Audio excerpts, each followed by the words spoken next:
Alors accrochez-vous bien parce que Google vient de dévoiler un nouvel agent d'IA qui pourrait bien révolutionner l'analyse de données.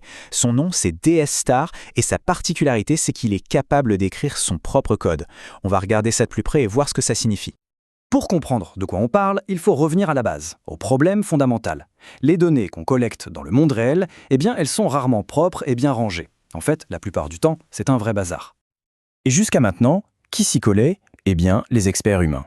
Des analystes qui passent un temps fou à nettoyer, à structurer toutes ces informations pour essayer d'en tirer quelque chose d'utile. C'est un travail de fourmi, long et méticuleux. Et c'est là que le scénario change complètement. Imaginez un instant qu'une intelligence artificielle puisse gérer tout ce processus, de A à Z, de manière totalement autonome. Pour vraiment saisir l'enjeu, il faut se mettre dans la peau d'un analyste de données et comprendre son dilemme quotidien face à ces informations brutes. Parce que la réalité du terrain, franchement, ce n'est pas simple. Il manque des infos, les formats ne correspondent pas, il y a des erreurs de saisie partout, bref, il y a un travail de préparation gigantesque à faire avant même de pouvoir commencer à analyser quoi que ce soit. Et c'est justement face à ce casse-tête que Google Research arrive avec sa solution, un scientifique IA qu'ils ont baptisé DS-Star. Alors, DS-Star, c'est quoi au juste?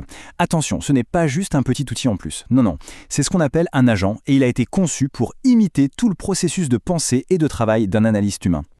Et sa mission, elle est carrément ambitieuse. Le but, ce n'est plus simplement d'assister un humain, mais bien de prendre en charge tout le projet, du début à la fin, en totale autonomie. Ok, mais comment ça marche concrètement? Quel est le secret de son autonomie? Tout repose sur un concept clé, la boucle d'autocorrection. Imaginez le processus. D'abord, il analyse la tâche et se fait un plan d'attaque. Ensuite, il écrit le code Python nécessaire pour y arriver. Puis, et c'est là que ça devient génial, il exécute ce code pour voir si ça fonctionne.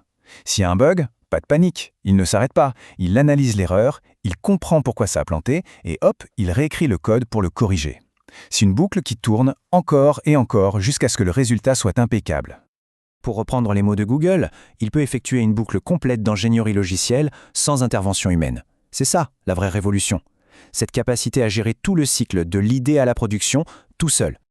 Et c'est vraiment cette faculté à s'autocorriger qui change complètement la donne. Pensez-y, la plupart des IA peuvent générer du code, mais très peu sont capables de le tester, de repérer leurs propres erreurs et de les réparer en boucle. Tout ça pour dire que DS-Star, ce n'est pas un simple assistant, c'est bien plus que ça, et c'est ce qui le rend si spécial.